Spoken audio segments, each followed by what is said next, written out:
Kabanata 6. I'm a man who wanted my life to be simple.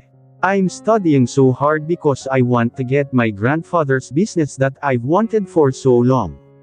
I'm a easy-go-lucky guy and I want to get everything on my own way. I always make sure na lahat ng gagawin ko ay tama at maayos. Kilala ang pamilya namin dahil isang magaling at mahusay na abogado at doktor ang mga magulang ko. Sa mata ng mga taong nakakasalamuha ko araw-araw ay taliwas ang pagkakakilala nila sa pagkakakilala ko sa sarili ko. I love drinking, partying and especially hooking up with different girls. I'm not saint at all. I like giving myself a thrill and also doing wild things, bagay na hindi kayang baguhin at alisin sa akin ng mga magulang ko. Doon ako masaya kaya hindi nila ako kayang pigilan.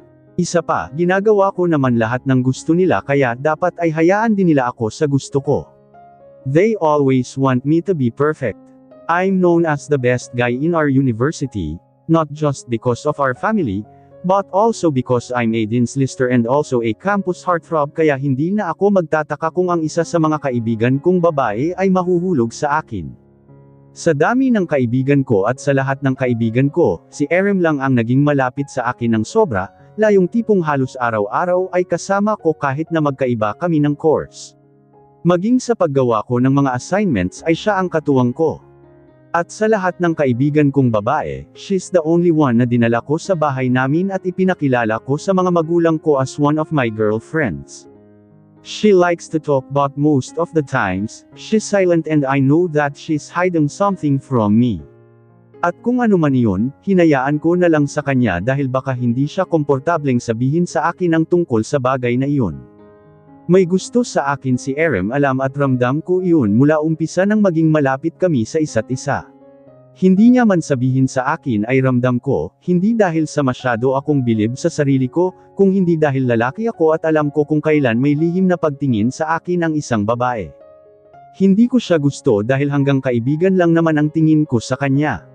Sadyang malapit lang talaga kami sa isa't isa at komportable ako sa kanya dahil malaya kong nagagawa lahat ng gusto ko, lalo na ang pagpunta sa bar gabi-gabi dahil pinagtatakpan niya ako kay mommy. Hindi ako halos makagalaw mula sa kinatatayuan ko nang unti-unti kong nakita ang dugong umaagos mula sa pagitan ng hita ni Erem. Para akong binuhusan ng malamig na tubig nang mag-umpisa siyang maging hysterical habang patuloy na umiiyak. Nay dugo Lucas. Layong anak ko Lucas. Anong ginawa mo? Layong anak ko. Nag-umpisang manginig ang mga tuhod ko dahil sa sinabi niya dahil wala akong alam na kung mayroon man, hindi ko siya sasaktan ng sobra. Hindi siya pwedeng mawala. Lucas, anong ginawa mo? Nanginginig niyang sabi matapos na dampian ng palad niya ang hitang duguan. Iyong anak ko Lucas, iyong anak ko. Malakas niyang sigaw habang patuloy na umiiyak. Hindi ko alam ang gagawin ko at mas lalong hindi ko alam sa sarili ko kung bakit humantong ako sa sobrang pananakit sa kanya. Dati ay sampal at suntok lang naman ang ginagawa ko sa kanya, pero bakit ngayon ay halos mapatay ko na siya? Kung bakit naman kasi sumuwi siya sa sinabi ko at talagang tumakas pa. Mas lalo pang nag-init ang ulo ko nang makita ko na bumaba siya sa kotse ng isang matandang lalaki. Buntis ako Lucas at ay ikaw ang ama. Huling sinabi niya bago tuluyang nawalan ng malay. I immediately took her to the hospital and called my parents. Kailangan ko ng kasama sa mga oras na ito dahil nasisiguro kong itatanong sa akin ng doktor kung bakit puno siya ng pasa sa buong katawan. What happened, Lucas? Galit na tanong ni Dad nang puntahan niya ako sa waiting area malapit sa emergency room. Naka-duty siya sa mga oras na ito kaya siya ang unang dumating sa kanilang dalawa ni Mommy. Wala akong planong sagutin ang tanong niya at mas lalong ayaw kong sabihin ang dahilan. Sigurado akong hindi siya matutuwa kapag sinabi kong binugbog ko ang asawa kong walang laban sa akin. Lucas, dinig kong sambit naman ni Mommy nang tuluyang makalapit sa akin. Sa aura ng mukha niya, nasisiguro kong hindi siya papayag na hindi malaman ang dahilan kung bakit dinala ko sa ospital si Erem. What did you do, Lucas? Galit na tanong ni Mommy. Talk to your son, hon. I already asked him many times pero ayaw magsalita. Sabat naman ni Dad sa iritadong boses. Lucas, speak up. What happened? Sambit ulit ni Mommy na hindi ko pinansin. Erem's helpless face while sitting and soaking on her own blood keeps on flashing on my mind. What did I do? Bakit umabot sa ganoon ang lahat? She's pregnant at paano kung may mangyari sa kanilang dalawa lalo na sa baby? Kung saan-saan na ako dinala ng sobrang galit ko kay Erem. Hindi ako masamang tao pero hindi ko akalain na aabot ako sa puntong masasaktan ko siya ng higit pa. I remained silent while waiting for the doctor habang kasama si mommy at daddy na naghihintay at walang ideya sa mga nangyari. Where's the husband of Mrs. Erem Sandoval? Tanong ng babaeng doktor na kalalabas lang sa emergency room kung saan dinala si Erem kanina.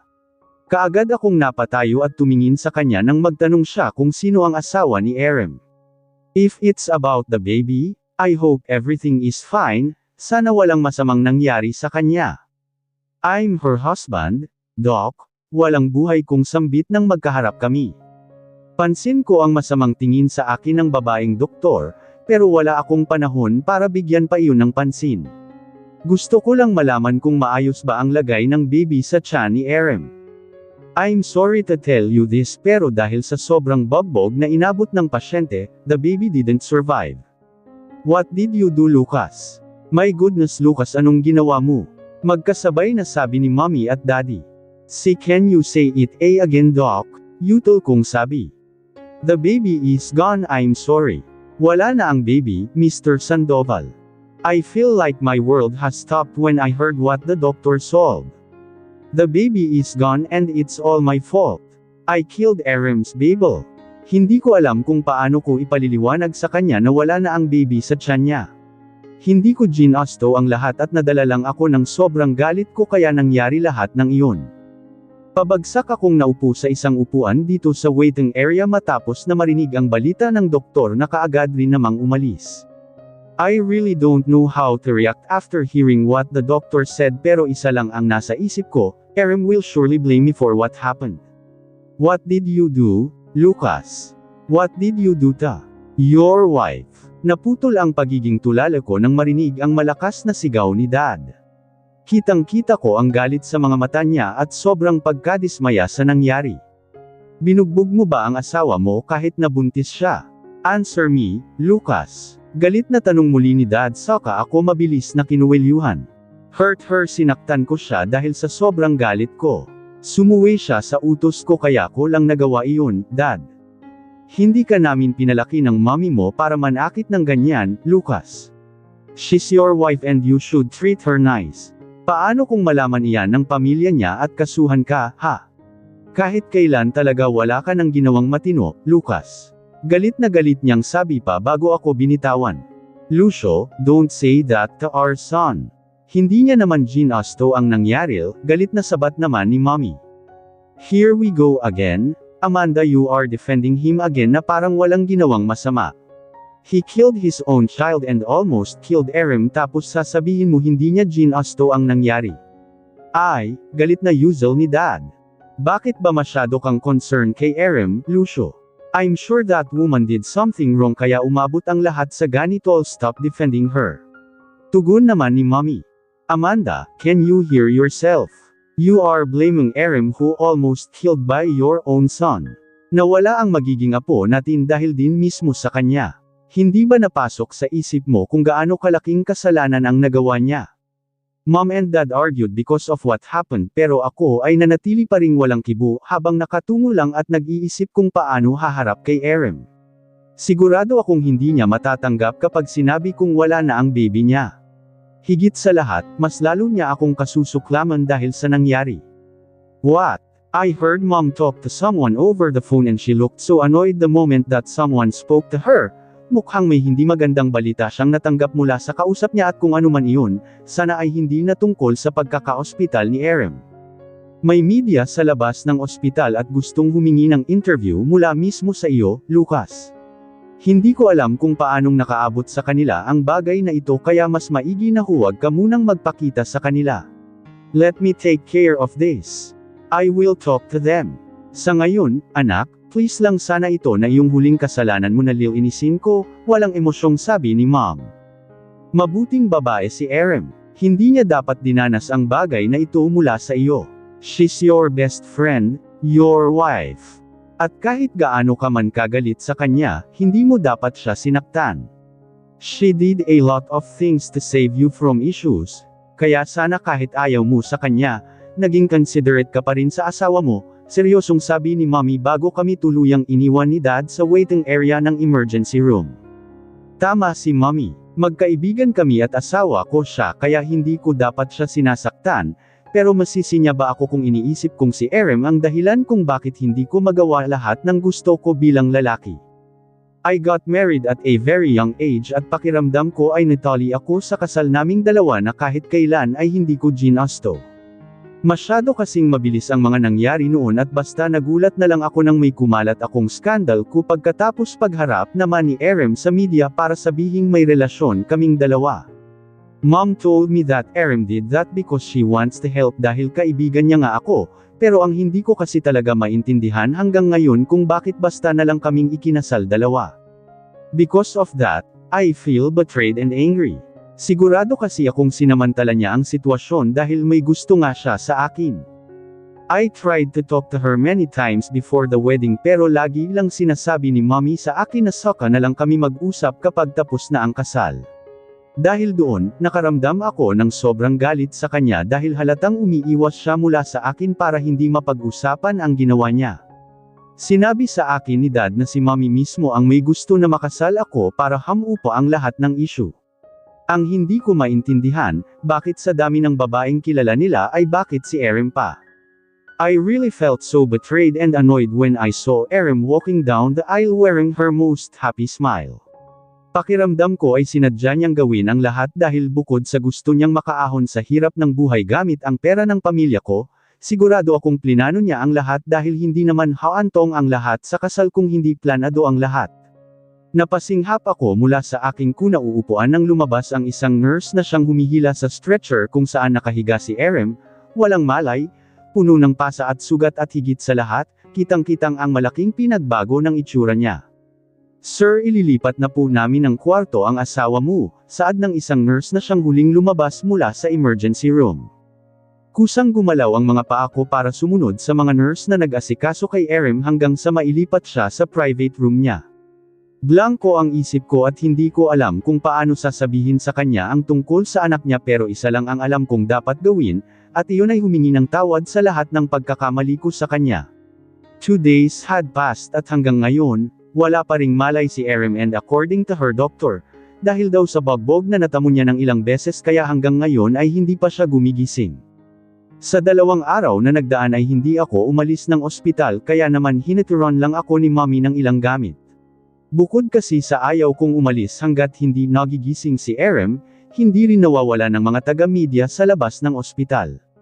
Nagtataka ako dahil sabi ni Mommy na siya na ang bahala sa mga iyon, pero 2 araw na ang lumipas, mukhang hindi pa patay ang isyu tungkol sa pagkaka-ospital ni Erem.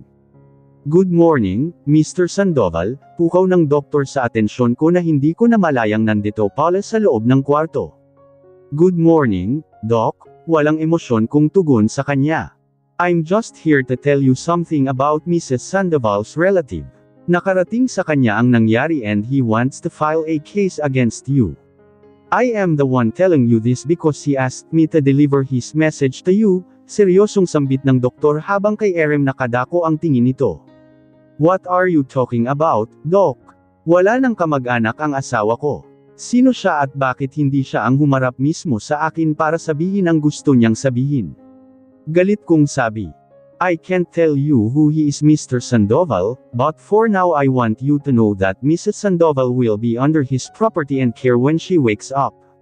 I need to go now dahil may iba pa akong pasyente, mabilis na tugon niya sa akin bago tuluyang nagmarcha palabas ng silid. Napahilot ako sa sentido ko nang basta na nga lang akong tinalikuran ng doktor matapos sabihin sa akin ang tungkol sa kamag-anak ni Erem na gusto akong kasuhan. Sa pagkakaalam ko ay walang ibang kamag-anak ang babaeng ito dahil bukod sa nanay niyang hindi malaman kung nasaan mag-isa na lang talaga siya sa buhay. Kung sino man ang lintik na iyon, sigurado akong pera lang din ang habol niya sa akin. Nakatayo ako malapit sa hinihiga ni Erem nang unti-unti kong napansin ang paggalaw ng daliri at pagdilat ng mga mata niya, kaya naman mabilis akong tumawag ng nurse na pwedeng tumingin sa kanya. Kaagad namang dumating ang mga nurse at doktor para tingnan siya, habang ako naman ay seryoso lang na nakatayo sa isang gilid habang hinihintay silang matapos sa ginagawa. Ang kaninang inis at galit na naramdaman ko dahil sa sinabi ng doktor ay napalitan ng halo-halong emosyon na hindi ko maipaliwanag. Gising na si Erem at sigurado akong ang una niyang itatanong ay ang tungkol sa anak niya na hanggang ngayon ay hindi ko alam kung paano sasabihin sa kanya. Lucas, dinig kong tawag sa akin ni Dad na siyang tinawagan ko kaagad kanina. She's awake, Dad, maikling sambit ko sa kanya sabay balik ng atensyon kay Erem na ngayon ay tulala lang na nakatingin sa kisame. She's okay now at kailangan niya lang ng pahinga. Bawal siya mapagod as of now dahil naghihilom pa lang ang mga sugat niya. Most importantly, no more stress for her, okay. I will take my leave now. Paalala ng doktor tungkol sa kalagayan ni Erem. Thank you, Doc Santos. Tugon naman ni Dad sa kanya habang nakikipagkamay at kapagkuan ay kaagad na nagmarcha palabas. How is she? Finally, she's awake at pwede na siyang humarap sa media. Hindi ko sila mapatigil at mapatahimik so I guess Erem should do it again. Face the media and tell them that Lucas is innocent, na hindi siya sinasaktan ng asawa niya. Seryoso at mabilis na sabi ni Mommy na tila walang pakialam sa kondisyon ni Erem sa mga oras na ito. Amanda, malakas na tawag ni Dad sa pangalan ni Mommy. You're so insensitive, hon, kagigising niya pa lang at hindi pa maayos ang lagay niya. Galit na sabi ni Dad habang nakapamaywang na nakatayo sa harapan ng kama ni Erem. Lucas, dinig kong tawag sa akin ni Erem na hanggang ngayon ay blanko ang tingin. I don't have the courage to talk to her. Bukod kasi sa alam ko na ako ang may kasalanan sa lahat, hindi ko alam ang gagawin ko kapag nalaman na ni Erem ang totoo. Tahimik akong tumayo sa gilid ng kama niya habang seryoso lang na nakatingin sa kanya. Hindi ko tuloy maiwasang magalit sa sarili ko dahil nakita ko na naman ng mas malapit ang mga pasa at sugat niya na ako ang may kasalanan. I didn't imagine that I can hurt a woman at sa ayaw ko man o sa gusto, asawa ko pa ang sinaktan ko. Talagang kayang baguhin ng galit ang isang tao na nagiging dahilan pa para makapanakit ng sobra at isa ako sa mga binago ng galit. Erem, tanging sambit ko nang magtagpo ang tingin naming dalawa. Puno ng sakit at lungkot ang mga mata niya, puno ng hirap at pagdurusa na ako ang may gawa. Okay lang ang baby ko, di ba? Buhay naman siya, di ba? Magkasunod niyang tanong habang himas ang tiyan niya na nagpabagsak ng balikat ko. Tumingin ako sa mga magulang ko na kapwa seryoso lang na nakaupo at tila hinihintay ang magiging tugon ko kay Erem. You should take a rest, Rem, lakas loob kong sagot sa kanya. Buhay ang anak ko Lucas, di ba? Tanong pa ulit niya habang nakatingin ng diretsyo sa mga mata ko na mabilis kong iniwasan. Lucas, sumagot ka, buhay ba ang anak ko Lucas? Anak mo yun kaya magkaroon ka naman ng kaunting pakil, sigaw niya habang masama pa rin ang tingin na ipinupukol sa akin. Erem, calm down hiha, pang-aalo sa kanya ni Daddy. Paano ako kakalmo kung hindi ko alam kung buhay pa ba ang anak ko o hindi na? Kaya sumagot ka Lucas hanggat may kaunting pasensli pa ako sa Lyle, mabilis na sagot ni Erem na ngayon ay nakaupo na. You're not yet stable Erem so calm down. Hindi nakatutulong ang pag-iinarte mo ng ganyan. Sabat naman ni Mommy na ngayon ay nakatayo na at masama rin ang tingin kay Erem. So pag-iinarte ho pala para sa inyo ang tanungin ko kung buhay pa ba ang anak ko o hindi na. Pambihira talaga kayo Madam Attorney. Sigaw niya pabalik kay Mommy. Bastos ka talaga kahit kailan Erem, sigaw ni Mommy na mukhang galit na galit na. Hindi mo deserve ang respeto mula sa akin. Senggal niya, ngayon Lucas, belang nasabi niya sa akin habang pilit na tumatayo mula sa hospital bed niya, buhay ba ang bata sa sinapupunan ko, buhay ba ang anak ko? May diin at galit na tanong niya. Tell her the truth, son, sabat ni Dad. Tell her total ay kasalanan naman niya ang lahat. Sabat din ni Mommy na lalong nagpagulo sa akin sa mga oras na ito. Mall na tinawagan ko pa sila para samahan ako rito nang sa ganoon ay tulungan nila akong masabi kay Erem ang tungkol sa anak niya. Lalo lang nilang pinapalala ang sitwasyon at hindi sila nakatutulong sa mga oras na ito. Mom, will you please stop and let me talk to her? Inis kong sambit kay Mommy na hanggang ngayon ay wala yatang balak na tumigil. Lucas, buhay ba ang anak ko? Malakas na sigaw ni Erem na akala mo ay hindi siya nanghihina sa mga oras na ito. Lalo akong nakaramdam ng kaba nang tila maramdam ko ang parang nakatutusok niyang tingin sa akin animoy anumang oras ay handa siyang may gawing masama kapag nas agad ko ang pasensya niya. Erem, pagtawag ko sa pangalan niya at akmang aalala yan sana siyang maupo sa hospital bed niya pero mabilis niya akong natabig. Wala na ang baby Erem. The baby didn't survive. I'm sorry, puno ng pagsusumamo kong sabi habang hindi makatingin sa kanya ng diretsyo. Inaasahan ko ang isang malalas na sampal mula sa kanya matapos na sabihing wala na ang baby, pero nagulat ako nang basta na lang sly ang tumalikod at nahigang mal sa hospital bed niya. Kita ko ang sunod-sunod na pag-agos ng luha sa pisngi niya at ang sobrang lungkot sa kanyang mga mata. I want to hug her and tell her how sorry I am, pero wala akong sapat na lakas para gawin iyon. Binugbog at halos patayin mo ako Lucas at lahat ng iyon tiniis at kinaya ko. Kinaya ko kasi umaasa akong baka balang araw ay mapagod ka sa pananakit mo sa akin. Masaya ka ba dahil finally nasingil mo na ako sa malaking kasalanan ko sa iyo? Sana masaya ka kasi pinatay mo ang anak ko. Alam mo, sana pinatay mo na lang ako noon pa lang para hindi ako nahihirapan, kasi sa totoo lang Lucas parang patay na rin ako sa mga oras na itol. I'm sorry Erem, I'm so sorry. Tanging nasabi ko sa kanya habang hindi pa rin makatingin ng diretsyo sa kanya. Anak ko Leon Lucas, kaya hindi mababago ng tangina mong sorry ang sakit na nararamdaman ko umalis ka na at isama mo iyang mga magulang mo na nagbabalat Kayol, galit na sabi niya. Heto na sana ang huling beses na magkikita tayong lahat. Sobrang nagsisisi ako na nakilala ko kayo at hinayaang guluhin ang buhay ko. Galit na sabi ni Erem habang may masamang tingin na ipinupukol kina mommy at daddy hanggang sa ako ang huli niyang tiningnan. Mga tingin na kahit hindi niya sabihin alam kung puno yun ng galit at pagkamuhi sa akin. Sising-sisi ako na ginusto at minahal ko ang katulad mong walang puso. Hindi na lang sana ako nahulog sa iyo, siguro hanggang ngayon ay maayos ang buhay ko. Isang I'm sorry Erem, puno ng pagsusumamo kong sabi. Huli na ang paghingi mo ng tawad Lucas, pinatay mo ang anak ko ikaw mismo ang pumatay sa anak mo na walang malay sa lahat ng galit mo sa akin. Walang kapatawaran sa kahayupan mo, kaya umalis ka na kasama ang magulang mo hanggat kaya ko pang magtimpi sa inyo. Erem, let's talk hayaan mo akong humingi ng tawad sa iyo, nakikiusap kong sabi. Umalis na kayo, alis. Malakas niyang sigaw habang nakaturo sa gawin ng pintuan. Ayaw ko mang umalis at gawin ang gusto niya pero hinayla na ako ni mommy para igiye palabas. Alam kong hindi naging maganda ang samahan namin bilang mag-asawa pero sa puntong ito, gusto kong bumawi sa kanya. Umalis ka na, Lucas. Sigaw niya pang ulit. Let her take a rest, son, sabat ni daddy kasabay ng pagpasok ng ilang nurse na siyang nagpalabas ng tuluyan sa akin.